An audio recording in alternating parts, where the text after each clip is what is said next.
আসসালামু আলাইকুম। KMC24 টিভির পক্ষ থেকে সকলকে জানাই শুভেচ্ছা ও অভিনন্দন। আরব আমিরাতের রাষ্ট্রপতিকে কৃতজ্ঞতা জানিয়ে ডক্টর ইউনূসের চিঠি। সংযুক্ত আরব আমিরাতের ফেডারেল আদালতে দোষী সাব্যস্ত হওয়া ৫৭ বাংলাদেশিকে ক্ষমা করে দেওয়ায় দেশটির রাষ্ট্রপতি মোহাম্মদ বিন জায়েদ আল নাহিয়ানের প্রতি কৃতজ্ঞতা প্রকাশ করে তাকে একটি চিঠি দিয়েছেন অন্তর্বর্তীকালীন সরকারের প্রধান উপদেষ্টা অধ্যাপক মুহাম্মদ ইউনূস। মঙ্গলবার ৩রা সেপ্টেম্বর বিকেলে প্রধান উপদেষ্টার প্রেস উইংয়ের পাঠানো এক সংবাদ বিজ্ঞপ্তিতে এ তথ্য জানানো হয়।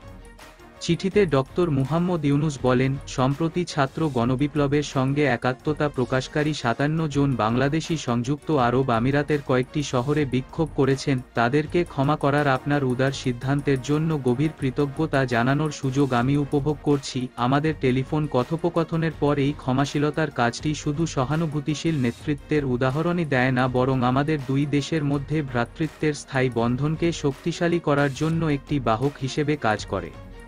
তিনি বলেন, সাজা বাতিল করার জন্য আপনার উদার সিদ্ধান্ত বিশেষ করে জড়িতদের পরিবার এবং বাংলাদেশের বৃহত্তর দেশবাসী সংযুক্ত আরব আমিরাতের আমাদের দেশের নাগরিকরা স্বস্তি পেয়েছে। আমরা সত্যিই আপনার সহানুভূতি গভীরভাবে স্পর্শ করেছি। আমরা সংযুক্ত আরব আমিরাতের আইনের প্রতি আমাদের পূর্ণ সম্মান প্রকাশ করছি। আমাদের নাগরিকদের বাংলাদেশ থেকে প্রস্থান করার আগে তাদের স্বাগতিক দেশগুলোর স্থানীয় আইন ও সংস্কৃতি সম্পর্কে সংক্ষিপ্ত ও শিক্ষিত করার প্রতিশ্রুতি করছি।